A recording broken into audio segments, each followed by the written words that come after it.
اعوذ باللہ من الشیطان الرجیم بسم اللہ الرحمن الرحیم وَإِذْ قَالَ لُقْمَانُ لِابْنِهِ وَهُوَ يَعِظُهُ يَا بُنَيَّ لَا تُشْرِكْ بِاللَّهِ إِنَّ الشِّرْكَ لَظُلْمٌ عَظِيمٌ صدق اللہ العظیم وصدق رسولہ النبی الکریم ان اللہ وملائکتہ یصلون علی النبی یا ایہا الذین آمنوا صلوا علیہ وسلموا تسلیما والصلاة والسلام علیک یا سیدی یا رسول اللہ وعلی آلک واصحابک یا سیدی یا حبیب اللہ الصلاة والسلام علیک یا سیدی یا نبی اللہ وعلی آلک واصحابک یا سیدی یا نور اللہ اللہم صلی علی سیدنا و مولانا محمد معدن الجود والکرم وآلہ وصحبہ وبارک وسلم۔ تمام تعریفیں اللہ جل مجدہ الکریم کے لیے، ہر قسم کے درود و سلام نبی رحمت سید عالم صلی اللہ علیہ وسلم کی ذات والا صفات کے لیے۔ حمد و صلاۃ کے بعد قرآن مجید کے 21ویں پارے میں سورہ لقمان ہے۔ جناب لقمان علیہ الرحمہ نبی نہیں تھے، اللہ کے نیک بندے تھے۔ حضرت داؤد علیہ السلام کی انہوں نے صحبت پائی تھی۔ رنگ کالا تھا، ہونٹ موٹے تھے، لیکن اللہ تبارک و تعالی نے حکمت اور دانائی بڑی عطا فرمائی تھی۔ آپ کی اس حکمت اور امور خیر کی وجہ سے دور دراز سے لوگ آپ کی خدمت میں حاضر ہوتے تھے اور آپ سے اللہ تبارک و تعالی کی عطا کردہ حکمت اور دانائی سے فیض یاب ہوتے تھے۔ حضرت لقمان نے اپنے بیٹے کو کچھ نصیحتیں فرمائیں۔ اپنے بچے کو انہوں نے کچھ چیزوں کے بارے میں تربیت دی۔ اللہ تبارک و تعالیٰ کو ان کی وہ باتیں اور وہ انداز اتنا پسند آیا کہ رب نے اس کو قرآن مجید میں بیان فرما دی۔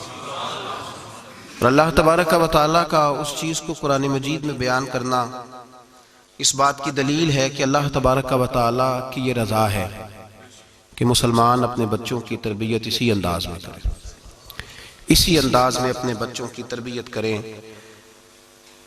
یہ عنوان اور یہ باتیں ماں اور باپ کو سیکھنی چاہیے، بلکہ ہمارے بعض بزرگ تو فرماتے ہیں کہ جس بیٹے اور بیٹی کا نکاح کرنے کا ارادہ ہو، اس کو جہاں اور ان کی ضرورت کے مسائل سکھائے جائیں، وہاں انہیں سورہ لقمان کی ان آیات کی ضرور ان تک پیغام پہنچایا جائے، تاکہ انہیں پتہ ہو کہ کس نہج پر، کس بنیاد پر اور کس طریقے سے ہم نے اپنے بچوں کو اللہ تبارک و تعالیٰ کی رضا کے مطابق ڈھالنا۔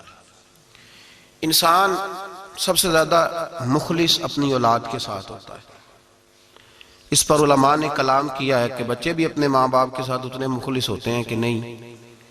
اس میں تو شک ہے کہ ہو سکتا ہے بچے اپنے ماں باپ کے ساتھ اتنے مخلص نہ ہوں، لیکن یہ طے شدہ بات ہے کہ ماں باپ اپنی اولاد کے ساتھ وہ مخلص ہوتے ہیں، ان کا خلوص مکمل ہوتا ہے اپنے بچوں کے ساتھ۔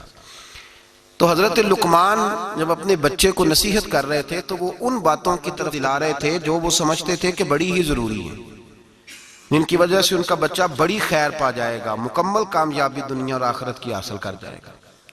ہم اپنی اولاد سے مخلص ہوتے ہیں، ہمارا اپنی اولاد کے معاملے میں رویہ بڑا خوبصورت اور ہمارا دل اپنے بچوں کے بارے میں بڑا صاف ہوتا ہے۔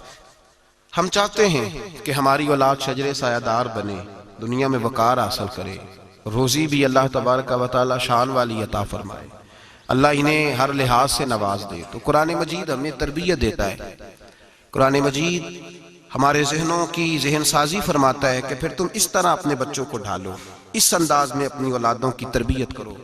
سورہ لقمان کی جو آیہ کریمہ میں نے سب سے پہلے تلاوت کی وہ 13 نمبر آیت ہے۔ اللہ تبارک و تعالیٰ نے ارشاد فرمایا وَإِذْ قَالَ لُقْمَانُ لِابْنِهِ، جب حضرت لقمان نے اپنے بیٹے سے کہا، وَهُوَ يَعِظُهُ، اور وہ اپنے بیٹے کو نصیحت کر رہے تھے۔ سب سے پہلے انداز کیا اختیار فرمایا، یا بنیہ، اے میرے بیٹے۔ لفظوں میں حسن دیکھیے، اے میرے۔ ہمیں جب اپنی اولاد سے ناراضگی ہوتی ہے تو ہم ایک خطبہ پڑھتے ہیں، اس خطبے میں اپنی نیکیاں اور اولاد کی نالائکیاں گنواتے ہیں۔ سمجھانے کا انداز اختیار نہیں کرتے جاہو جلال میں. اور بعض اوقات معاذ اللہ تعالیٰ کچھ ایسے بھی لوگ ہوتے ہیں جو گالی بھی دیتے ہیں، سخت سست بھی کہتے ہیں، لفظوں کی حرمت کا پاس نہیں کرتے، اور وہ خطبہ وہ آدھے گھنٹے کا ہو 25 منٹ کا ہو وہ دے کے ہم نکل جاتے ہیں، ہم نے بڑا ستایا ہے تم نے. لیکن ہم کسی موقع پر بھی اس پھول کو جڑی بوٹی سے علیحدہ کرنے کی کوشش نہیں کرتے. ہم جو انداز ہونا چاہیے وہ انداز ہم اختیار. کب ایسا ہوا ہے کہ ہم نے بچے کو بلایا ہو، اس کو اپنی شفقت کی چادر کے نیچے بٹھایا ہو، پھر اس کو ہم نے نصیحت کی ہو؟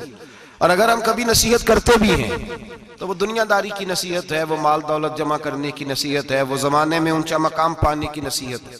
حضرت لقمان اپنے بیٹے کو نصیحت کرتے ہیں تو کہتے ہیں یا بنیا، او میرے بیٹے کا لفظ حسین جملہ. اللہ کے رسول صلی اللہ علیہ وسلم نے فرمایا اکریموا اولادکم، اپنی اولاد کی عزت کیا کرو. اپنی اولاد کی ذرا بول کے بتائیے.